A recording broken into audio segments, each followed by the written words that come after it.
एक दिन भगवान श्री कृष्ण वन में ही कलेवा करने के विचार से बड़े तड़के उठ गए और बांसुरी सिंगी बाजे की मधुर मनोहर ध्वनि से अपने साथी ग्वाल बालों को जगाया और बछड़ों को आगे करके वे ब्रजमंडल से निकल पड़े। उन्होंने श्री कृष्ण के अनगिनत बछड़ों में अपने अपने बछड़े मिला दिए और जगह जगह पर अनेक तरह के खेल खेलते हुए घूमने लगे। वृंदावन के रंग बिरंगे फूलों से, मोर पंखों से आदि चीजों से उन्होंने अपने आप को सजा लिया। यदि श्याम सुंदर श्री कृष्ण वन की शोभा देखने के लिए कुछ आगे बढ़ जाते तो सब के सब आपस में होड़ लगाकर उन्हें छूने के लिए दौड़ पड़ते।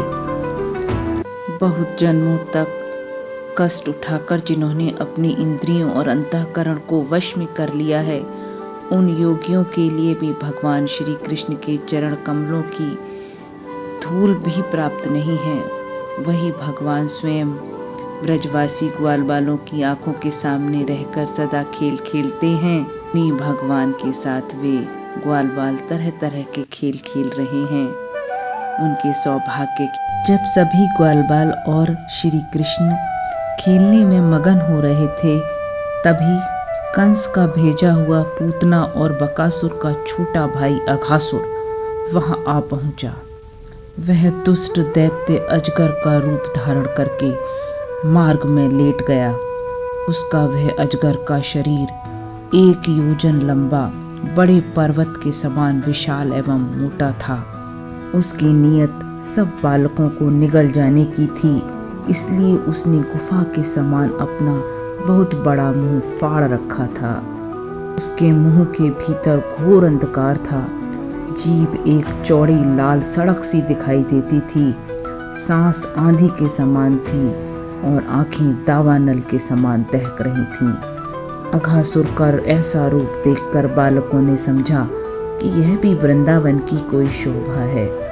वह कृष्ण का सुंदर मुख देखते और ताली पीट पीट कर हंसते हुए अघासुर के मुंह में घुस गए। उन बच्चों की बातें सुनकर भगवान श्री कृष्ण ने सोचा कि अरे, इन्हें तो सच्चा सर्प भी झूठा प्रतीत होता है। भगवान श्री कृष्ण जान गए कि यह राक्षस है, भला उनसे क्या छिपा रहता। वे तो समस्त प्राणियों के हृदय में ही निवास करते हैं। अभी भगवान सोच ही रहे थे कि अपने ग्वाल वालों को उसके मुंह में जाने से बचा लें। इस प्रकार सोच ही रहे थे कि सारे ग्वाल बाल बछड़ों के साथ उस असुर के पेट में चले गए, परंतु अघासुर ने अभी उन्हें निगला नहीं। इसका कारण यह था कि अघासुर अपने भाई बकासुर और बहन पूतना के वध की याद करके इस बात की राह देख रहा था कि उनको मारने वाले श्री कृष्ण मुंह में आ जाएं, तब उन सबको एक साथ ही निगल जाऊं। भगवान श्री कृष्ण सबको अभय देने वाले हैं। जब उन्होंने देखा कि ये बेचारे ग्वाल बाल सभी तिनके की तरह उड़कर आग में गिर पड़े, वैसे ही अपने आप भगवान भी अघासुर की जठराग्नि के ग्रास बन गए। और देव की इस विचित्र लीला पर भगवान को बड़ा विस्मय हुआ और उनका हृदय दया से द्रवित हो गया। वे सोचने लगे कि अब मुझे क्या करना चाहिए और ऐसा कौन सा उपाय है जिससे इस दुष्ट की मृत्यु भी हो जाए और इन संत स्वभाव भूले भाले बालकों की हत्या भी ना हो। ये दोनों काम कैसे हो सकते हैं? भगवान श्री कृष्ण भूत भविष्य वर्तमान सबको प्रत्यक्ष देखते रहते हैं। उनके लिए यह उपाय जानना कोई कठिन ना था। वे अपना कर्तव्य निश्चय करके स्वयं उसके मुंह में घुस गए। अघासुर बछड़ों और ग्वालवालों के सहित भगवान श्री कृष्ण को अपनी दाढ़ों से चबाकर चूर चूर कर डालना चाहता था, परंतु उसी समय श्री कृष्ण ने उसके गले में अपने शरीर को बड़ी फुर्ती से बढ़ा लिया। इसके बाद तो भगवान ने अपने शरीर को इतना बड़ा कर लिया कि उसका गला ही रुंध गया, आंखें उलट गईं। वह व्याकुल होकर बहुत ही छटपटाने लगा। सांस रुककर सारे शरीर में भर गई और अंत में उसके प्राण निकल गए। उसी समय भगवान ने अपनी अमृतमयी दृष्टि से मरे हुए बछड़ों और ग्वाल बालों को जिला दिया और उन सबको साथ लेकर वे अघासुर के मुंह से बाहर निकल आए।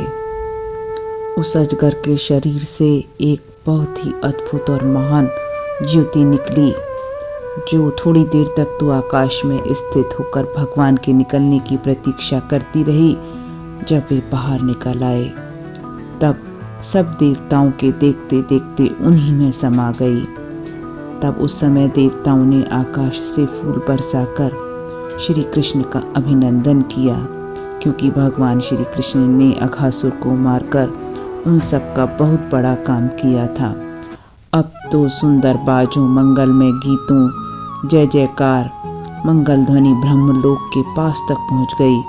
जब ब्रह्मा जी ने वह ध्वनि सुनी तो वे बहुत ही शीघ्र अपने वाहन पर चढ़कर वहां आए और भगवान श्री कृष्ण की यह महिमा देखकर आश्चर्यचकित हो गए।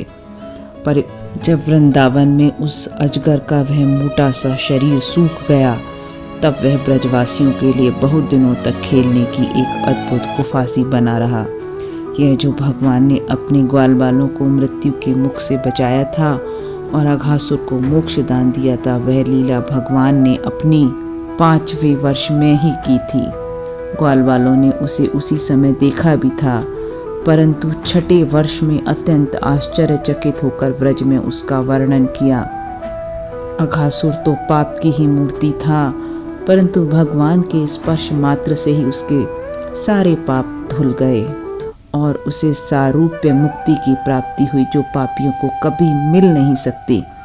परंतु यह कोई आश्चर्य की बात नहीं है, क्योंकि मनुष्य बालक की सी लीला रचने वाले वे ही परम पुरुष परमात्मा हैं, जो व्यक्त, अव्यक्त और कार्य कारण रूप समस्त जगत के एकमात्र विधाता हैं।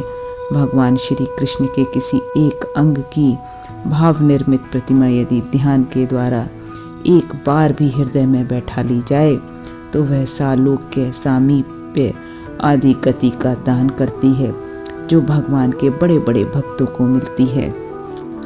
भगवान आत्मानंद के नित्य साक्षात स्वरूप हैं। माया उनके पास तक नहीं फटक पाती। वे ही स्वयं अघासुर के शरीर में प्रवेश कर गए। क्या अब भी उसकी सद्गति के विषय में कोई संदेह है?